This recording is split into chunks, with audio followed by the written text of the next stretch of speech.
Okay, thank you to Glenn firstly for inviting me to come along today with my bestie matey. My kids call Barry my bestie matey. Isn't that rather sweet? That's shocking, that, isn't it? Sure. Yeah. So everything this morning has been fantastic so far. I've been listening and learning a lot, but it's all the old stuff, isn't it? It's all the old stuff that you're all supposed to know already. So let's have something a little bit new. We've brought Barry along. Barry's just going to ask annoying questions. That's your main. That's my job. That's Barry's job because he does that very well. Yeah. So that's me. We don't need to do that one. That's Barry. We don't need that one really. This one came up about in a debate in a Mott McDonald Teams chat just last week because I told my Mott McDonald managers how important X29 was. And some smart ass dropped this in the Teams chat. This was the X29, would you believe it? This was made in the year that I started at university. And like X29, it was innovative and fantastic. Unlike X29, it didn't really succeed. Okay, that's a challenge for you. I like that one. Okay. We're going to save the world with this. Maybe a little bit overground here. I joined Mott McDonald 34 years ago to save the world as a green civil engineer. Wanted to go on overseas projects. 34 years later, I find myself trying to write some words which might help a little bit. So what we're saying, Richard, NEC is going to save the world now. Absolutely. Save the Olympics. It's going to what's next? We save the Olympics. Well, yeah. Well, I think so. We can try, but it's your job. Okay. Has anybody heard of this thing called climate change?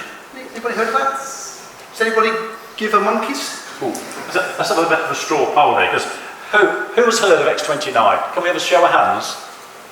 Oh, come on. Look at that. They're in a conference. It's on the working group, so that's disappointing.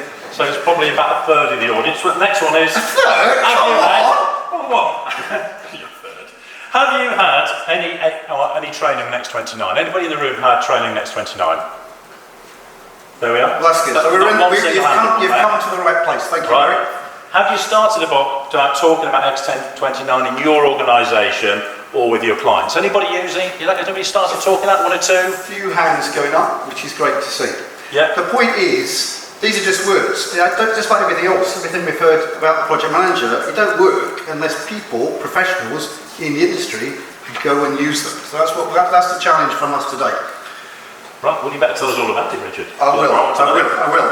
So a bit of history. There was an IC Carbon group. Then X29 was put together by four of us, myself, Ian Heathby, Victoria and Stacey Collins from the lawyers.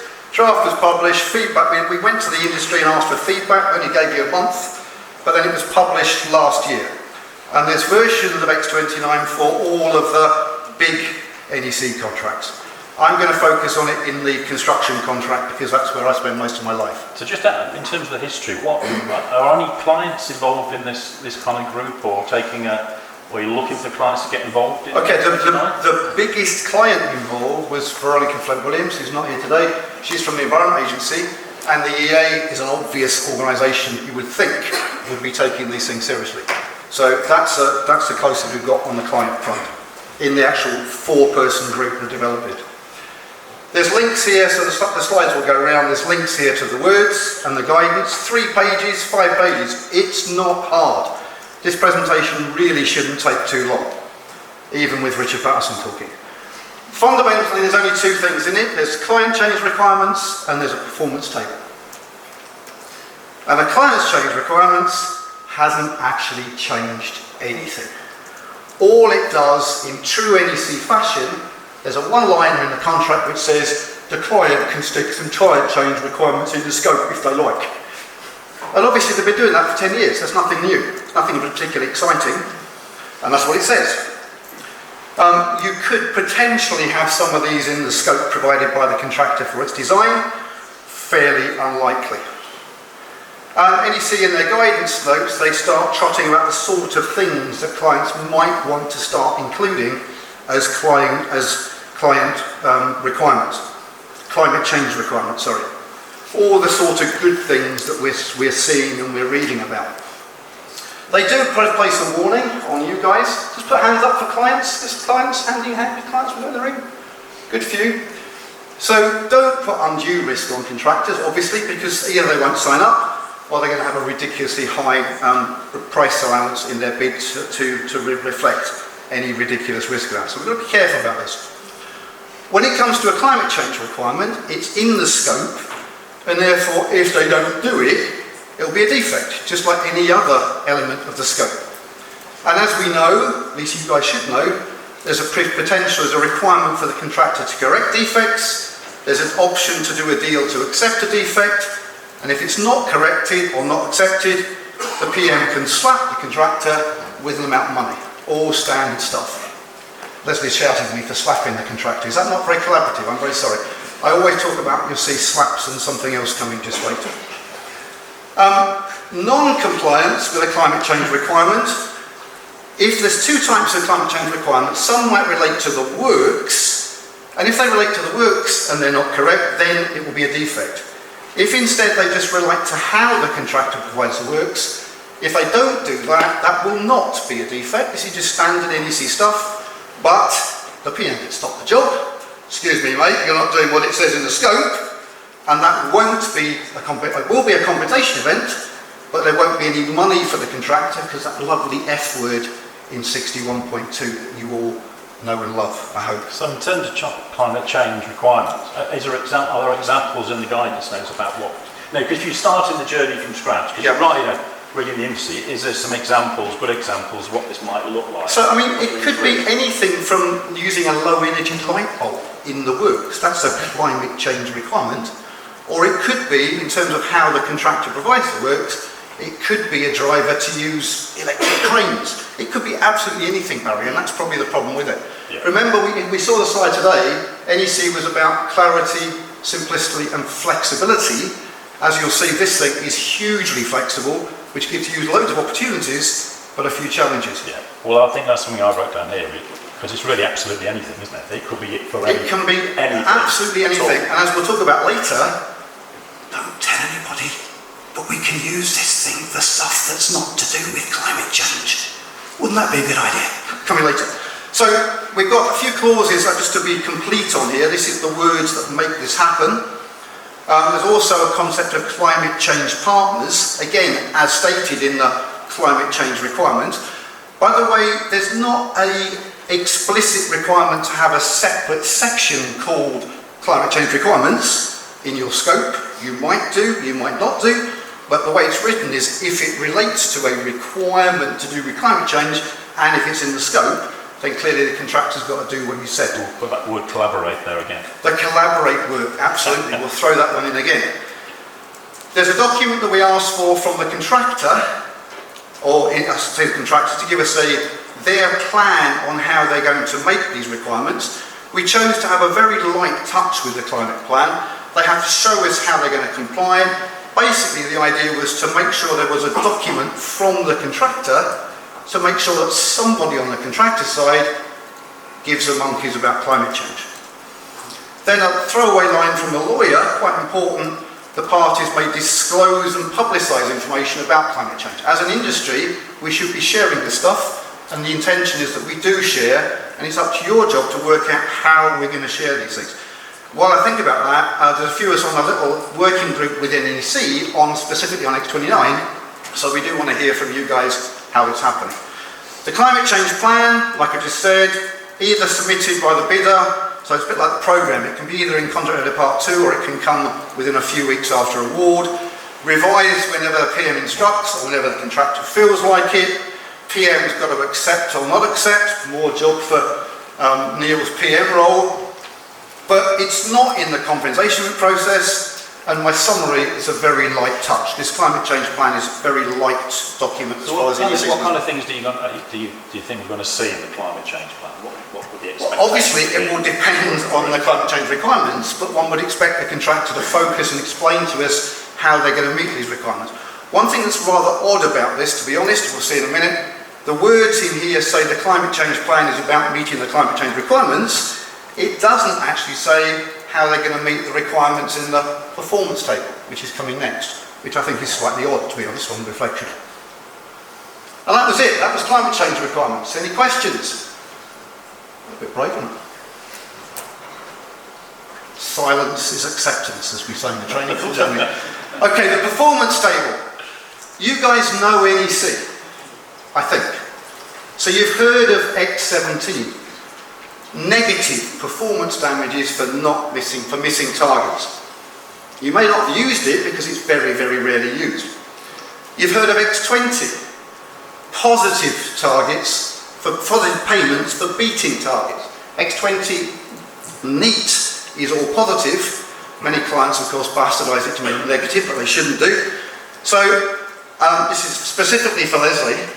I always talk, this is my training style, okay? The damages are the slaps, and then I started in a working group. I did get shut down a bit, but I think we have slaps and tickles. Can I say that in a conference?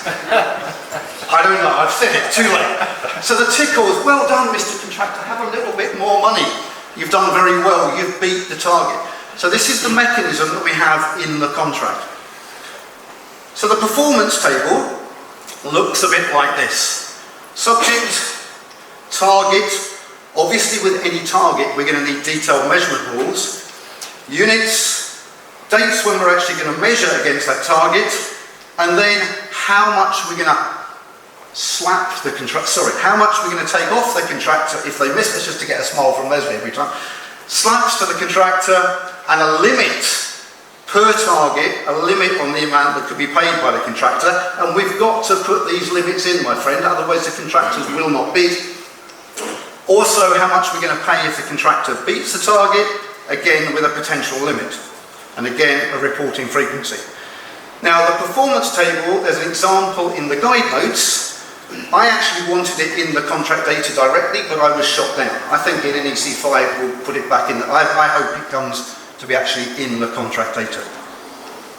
So, performance table has also got overall limits to be paid by or paid to the contractor. And those targets, they could be set directly by the client, or wait for it, they could be offered by the bidder. And if they're going to be offered by the bidder, clearly we can take them into account in our tender evaluation. Now that performance table, if there is anything to be stated by the bidder, logically, you guys know your NEC, that will be pointed to from contract data part 2 rather than part 1, but it doesn't, well, that will be the case if we need some entries from the bidder.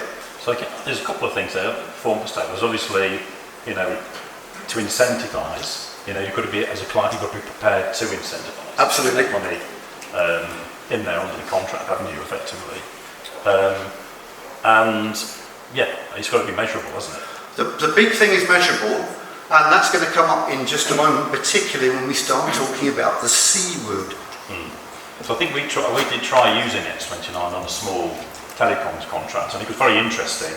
You know, I heard this term the other day that the client was just greenwashing, really, that they wanted to be seen to use X29, but weren't that serious. And then there was a discussion about, well, how are we going to incentivise? So it's all a very gentle thing where you're trying to encourage them to effectively, you know, to source locally, to use electric vehicles and stuff. But then also the supply chain were because they hadn't really come across this, they were also worried about the impact it might have on their contract. Absolutely, and we've got to be careful about that impact. And also, you can have the performance table and require the contractor to measure, show how we're doing, but that's a good thing in itself. You may or may not. When we start out with X29, maybe we go very light on the slaps and the tickles. So the performance table, again, this is just the words that make happen what I've just told you already. I'm not going to go through them in detail, they're just there for you to take away. That's the big clause that says slap, tickle. Information in the performance table is not scope. That's really quite important little sentence. Climate change requirements go in the scope. Performance table is divorced from scope, it's just targets for stuff. And then if we have X20, this is getting into detail now, but an excluded matter from the overall level of liability is amounts taken off you through the performance table. But remember, the performance table, as I've told you, can have limits on liability itself. So, this is where I started with this thing. We can have targets for things affecting whole life cost. I work a lot in the water industry.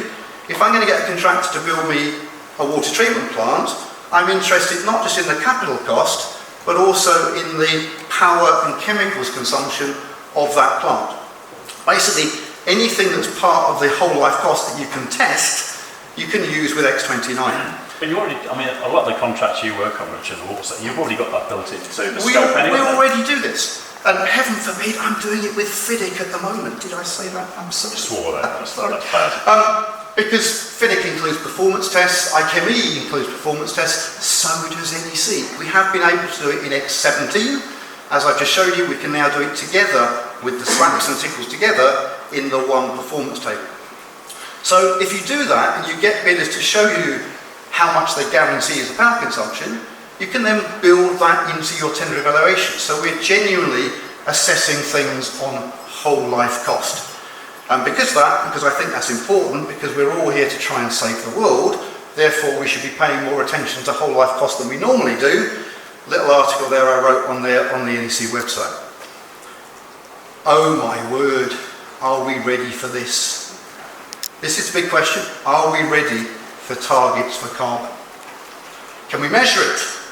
There's umpteen rules out there for trying to measure carbon. You're all big fans of PAS 2080, aren't you? You are. You all know PAS 2080, it's all coming. But PAS 2080 doesn't give you the micro detail of exactly how to measure carbon. Various institutions and organisations are coming up with ways to do it. And then, have we got any clients out there who are willing to pay more money to use less carbon? That's a big question. Thank you. Good man. Who are you working for, sir? Environment Agency. Bloody brilliant. Yes. Okay, seriously, the EA should be leading the way on this mechanism, how we're going to do it. Government departments have now got a carbon budget. They have to reduce carbon. This is pushing through the industry.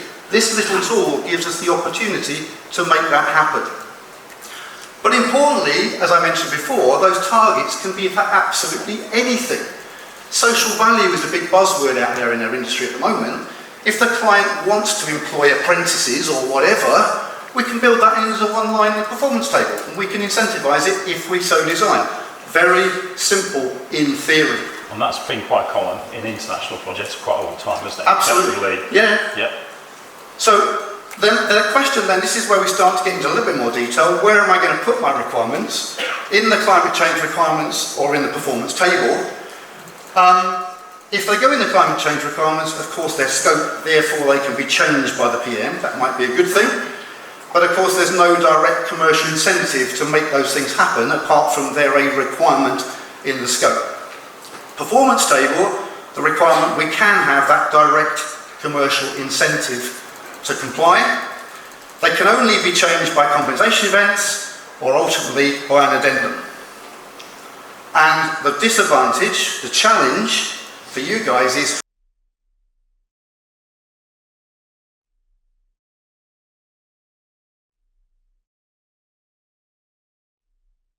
how are we going to measure them? There's no point in having an incentive with monetary value unless the mechanism, the measurement mechanism is 100% clear. Otherwise we will just have more disputes. As we said before, a con for the climate change requirements, we can only police them as a defect if they relate to how the contractor either works or how the contractor provides the works, as I explained earlier. So, I've never done this with a real client. That's a bit like, I have started with a couple of clients, like the question that Barry asked earlier. I think the starting point is performance table. Challenge yourself as a client. What do you think is important enough to go in the performance table? But to go in there, it's got to obviously be under the control of the contractor and it's got to be measurable. That's the challenge. Working with one client, I'm sharing this, I hope they're not going to take me for copyright. This is the sort of categories they've started thinking about for the type of things they might report within the performance table. Biodiversity, has anybody heard of biodiversity? Does everybody know it's measured now? There's scores for biodiversity. And the law is going to require your projects to improve biodiversity. We could build that in the performance table. If we've given the contractor, because all this relies on giving the contractor enough scope in their design to actually change these things. One important point. I'm just thinking aloud, if I'm a contractor, am I going to be disadvantaged by this? If I was a small, medium or certain type of contractor, how much investment is that going to take me in terms of these areas? And initially, am I going to be disadvantaged, when you consider the tenders? Because that could cause a whole... Absolutely, it could cause a whole load of problems. And it's up to you guys in the room. You are the NEC people out there. You are taking this stuff to the world. It's up to you to use it sensibly and think about the knock-on effects on the supply chain. So it was interesting with Leslie and John's presentation, because we're kind of interested to see a journey for the whole idea of X29. Yeah. Because we are where we are, and we're at this is initial, nobody's really quite sure what that looks like, what does good look like, how we're going to do it, what are the steps. It'd be quite interesting to see from your working group, what would the steps be, the working group is planning to help with guidance, which might be based on, if I was writing a Word document, I'd start with my slide deck here on the things that you might want to think about.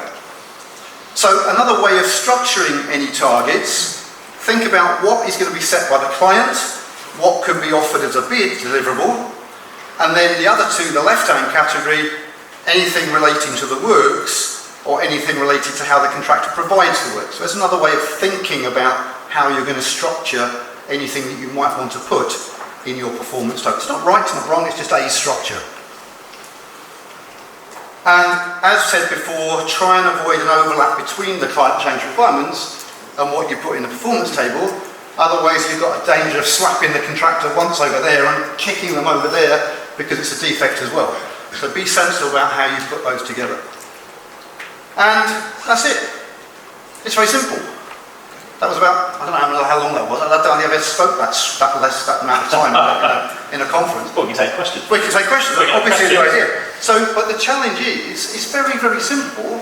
The challenge is for us to use it to do the right thing. Okay? And one thing I've been saying, various articles there that I wrote a while ago, there's another one coming very shortly on X29 specifically for social value, which we'll get out in the next couple of weeks, I hope. But as I've been saying in training courses on this, in 10 years' time, people will look back on the bad old days when we didn't have targets for carbon. Can you imagine? We didn't give a shit about carbon. Sorry, we didn't give a damn about carbon. Sorry, I can't say that. Sorry, professional truck. Sorry, that's right. But can you imagine that? We will say that in 10 years' time. You people, set out construction contracts totally about cost and you didn't care about carbon. That's what your kids will be saying to you. There we go, I'll leave it at that. Yeah. Good. Any questions? We'll sit down, sorry. Yeah, let's take questions. That's such an important topic, so stay up on podium. And rather than come back to that topic, let's take questions on that now. So there must be there's a couple of microphones in the audience. Question at the front, there must be some others though. The topic itself has been discussed at length at the IBA, International Bar Association, ICP, and lawyers are trying to work out how to incorporate this into various standard forms. Looking what you've got there, that could be applied in other contracts if they give some thought to it, and what seems to be a consensus, it needs to be carrot and stick.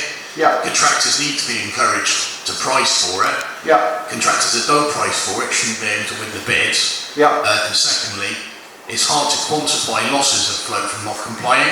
So liquidated damages or something similar to a liquidated damage provision for non-compliance is the stick they get hit with if they don't meet the targets. Well, this is exactly what these are, liquidated damages, effectively. The slaps that I talked about, you will take away slaps from sequence today, won't you? The slaps that I talked about, they are predetermined damages for not meeting performance requirements. Can you translate it? Of course you can. I've got a document, a Word document, where I've gone down a list of the words in X29 and converted them for my fitted yellow book contract. It's not difficult, it really isn't. The difficult bit is getting clients to sit down and work out what's important to them and working out how are we going to measure those things. That's the challenge. I think the rate of change is going to accelerate, isn't it, as carbon issues grow? Well, one hopes so. I mean, the other thing, so I was on the group, there's 4 of us on this group. When it came out, I was actually arguing that this should have come as 2 separate options. The performance table, as I've just told you, can be used for social value or anything else. So the performance table could have been added as a separate option alongside an X29 with its climate change requirements. But I had to be honest, from a marketing perspective, NEC wanted to get something on the table which said climate change. because obviously we're trying to be responsive to the world and take NEC forward. Stop talking. Questions? Have a question here? I've got a question, and it links in with what Neil's presentation was all about. What is the thinking behind allowing the project manager to unilaterally change the climate change requirements? In your table of pros and cons, it's stated as a pro. Okay, good question. I guess that's sort of come about really because it's in the scope. And as we know, the TM can change the scope unilaterally. Of course, it will lead to a compensation event. And one of the knock-on issues which I haven't talked about is that in the compensation event process, as you all know, compensation events got two dimensions. It might change the prices, it might change the it might delay 63.5, it might delay the completion date. Now, with X29, it might change the performance table. That's going to have a whole load of issues to try and agree to change the performance table. Coming back to the project manager story, again, well, the thing that we heard from Neil today, the project manager ultimately is supposed to be independent, but we all know that when it comes to negotiating a compensation event, they're trying to negotiate a deal. And now that deal is going to be complicated by potential changes to the performance table. Does that answer your question? I'm not sure, not very well. Sorry. It was a conscious decision to include that thing within the scope. It was the obvious place to put these things. And I'm sorry, but the scope can be changed by the project manager. Obviously, though, it will knock on to a compensation event. It's the best answer I can come up with. So, another question over here, please. Thank you. Was any thought given to how this related to the finance markets, ESG reporting metrics, and the government's inclusion now of TCFD reporting against the three scopes? I would say probably not directly. My friend Stacey Collins, who was a lawyer on the team, is probably a lot closer to that than the rest of us. But as you've seen, it is, in essence, it's incredibly simple. I've explained it to you guys in 15 minutes. It's very, very simple in principle. But that does relate to the fact that the whole world is moving towards environmental, sustainable, biodiversity, climate change, and so on. And this is a little tool that is, in theory, designed to help that happen. Again, not a very good answer, I'm sorry. But it's just the beginning of the journey, because I'm sure that X29 is going to be refined and changed and quite possibly over. I think it'll have to be. I'm going to get told off for the slapping and tickling. I'm just going to roll my eyes at that. I was thinking about where the performance table usually occurs within the NEC suite of contracts. We have it in X20, obviously. We also have it in X12, or a version of it. Yeah. And we also have it in the Alliance contract. Yeah. Both of those contracts are at the more collaborative end Absolutely. of the spectrum, and I know you had collaborate. You missed that one, John. That was the other place where it was